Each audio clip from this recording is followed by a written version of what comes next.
Marxman. Yo, before Columbus ever came to this place, through fabricated discoveries that he's claimed to have made, there were established civilizations that were prepared for us. Over 50 million already lived in the Americas.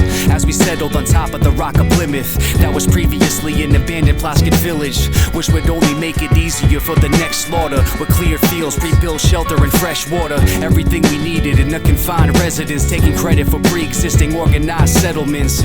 Even dug up dead bodies and stole possessions, then reburied them at the sites that they were kept in, as we continued to pillage and conquer the nation through the common dishonest process of colonization.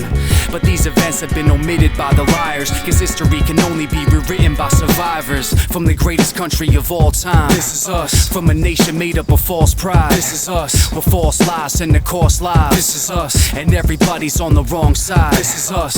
On September 7th, 1813 is when the United States would get its first nickname, for Samuel Wilson of Troy, New York, a meat packer who would ship barrels of beef for the war, and mark the barrels with the US stamped acronym that the army referred to as Uncle Sam after him. Not only for providing edible supplements, but a personification of the federal government.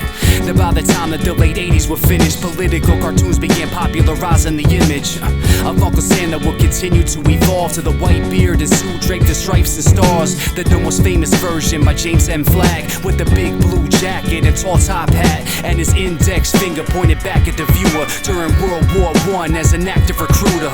From the greatest country of all time, this is us. From a nation made up of false pride, this is us. Where false lies tend to cost lives, this is us. And everybody's on the wrong side, this is us. It's sold countries too at odds to even understand. There's no us, cause the US stands for Uncle Sam. We need specificity towards our own unity, instead of just collectivity over community, which only leads to aggravation of the soul, cause our leaders are only a fragmentation of the whole, only serving the purposes of a small group at the expense of veterans and all of the armed troops.